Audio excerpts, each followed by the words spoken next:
the day as follows. Hamocher karka rishona shekana eno ro'eh siman beracha. What does that mean? If somebody bought a property, and this first property that he bought, he wants to now sell it, and he sells it, he will not see a siman beracha from the money that he received from the sale of that property. Why? I don't know why, but it's a Gemara Masechet Kiddushin Daf Nun Tet. Amar Rabbi Abba l'Rav Gidel. Zebuni lo mazbinala de'ar'a kamaitahi v'lo mesimena milta.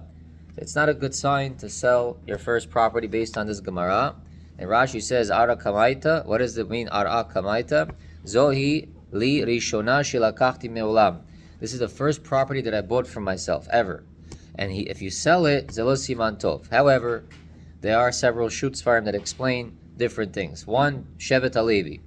Who wrote the Shevet HaLevi? No, Rav Wozner. And he says over here that this whole kpeda of not selling your first property is on certain conditions. One is when you bought it, you said, I'm keeping this. Not that you bought it as an investment, I want to flip it.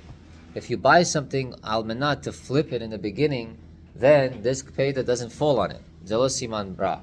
However, if you bought it and you wanted to keep it forever, this is like your protector of your assets, this building, and now you want to sell it, and you think you're going to buy something better at that point, that could be a siman ra. Second thing, he says it's not a siman ra if that's the main primary residence that you bought, and you're running out of space. Person didn't know he's going to have triplets 3 times. Now he ran out of space. So what does he do? He needs to sell the house. So he says, in that case, elo siman ra, you need a bigger place to stay. So you could sell it and buy something bigger. Another thing is, what if I want to sell it in order for me to do aliyah, to go to Eretz Yisrael? But originally when I bought it, I bought this house for me to live in the house and to keep it forever. He says, in that case, if you want to sell it and go do aliyah to Eretz Yisrael, you can sell it, and it's not a siman ra. It's actually a siman tov. This is a dream come true. Not only that, even if you're in Eretz Yisrael, let's say you live in Tel Aviv, Rahman al-Itzlan, you move to Eretz Yisrael. No, I'm kidding. But you live in Tel Aviv, and now you want to do aliyah to Yerushalayim. You want to live in Yerushalayim, Har Nof.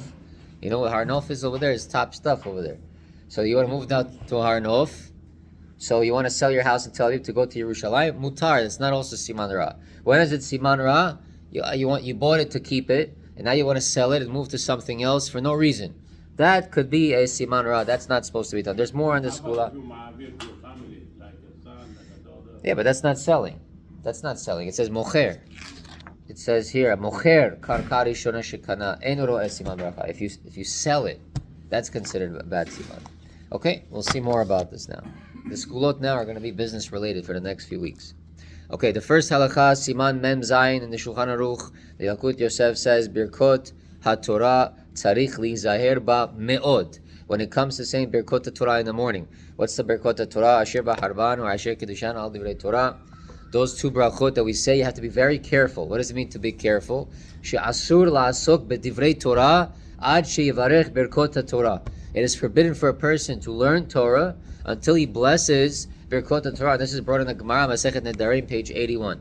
V'tzarich levarech ben lemikra, ben lemishnah, ben letalmud, uposkim, ben lemidrashei hazal. It doesn't matter what you're learning, whether it's Mishnah, whether it's Gemara and Poskim, whether it's Midrashim, whether it's Mishnayot. You have to say birkot Torah before you learn Torah. Now, the question is, does this mean that Torah is coming out of my mouth, or is it also hirhur? What if I wake up in the morning and I'm sitting and I'm getting ready for shaharit, but I'm thinking divrei Torah? A person's always supposed to think divrei Torah. Is that okay if I'm thinking divrei Torah, but I'm not saying it out of my mouth? Do I need to say birkot Torah for that? We'll learn that after davening.